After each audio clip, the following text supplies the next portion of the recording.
Concentration molaire. Un petit rappel, la concentration massique, ou teneur, se calcule en utilisant la relation suivante. Cm pour concentration massique de l'espèce chimique E, ou Te pour concentration massique ou teneur de l'espèce chimique E, c'est la masse divisée par le volume de la solution. Pour mémoire, l'unité d'une concentration massique, c'est le gramme par litre, donc je divise des grammes par des litres. La concentration molaire, contrairement à la concentration massique, ne s'exprimera pas en grammes par litre, mais en mol par litre. D'où le mot concentration molaire.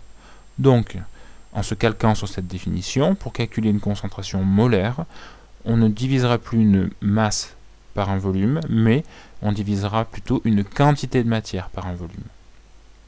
Donc voici la définition. La relation mathématique est petit c égale petit n sur grand V. Donc je rappelle que la concentration molaire s'exprime en mol par litre, la quantité de matière s'exprime en mol et le volume en litres. Exercice.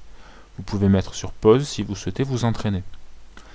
Quelle est la concentration d'une solution aqueuse obtenue par dissolution de 1 mol d'éthanol, de 1 mol d'éthanol, dans 2 litres d'eau? J'utilise la définition. La concentration de l'éthanol, c'est le nombre de moles divisé par le volume.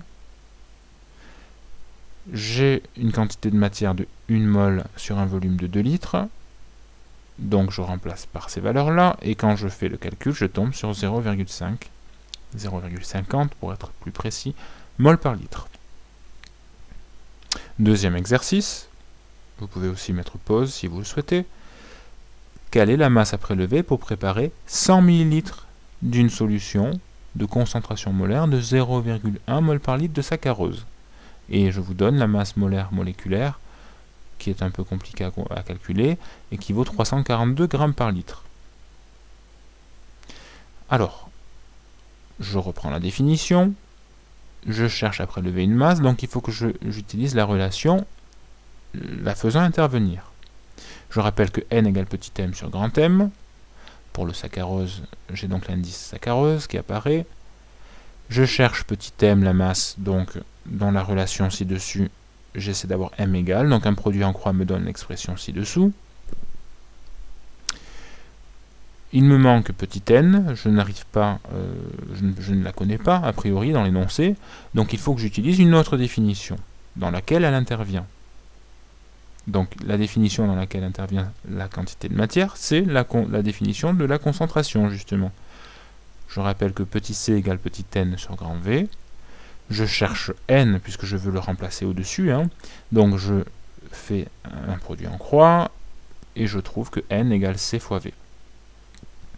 Je remplace cette valeur dans l'équation du dessus, celle-ci, et je tombe sur m égale c fois v fois grand M. Je fais donc il s'agit de l'expression littérale. Pour faire l'application numérique, je remplace par les valeurs qui sont toujours données dans l'énoncé. Et je trouve que pour faire cette solution, il faut que je prélève 3,42 grammes de saccharose.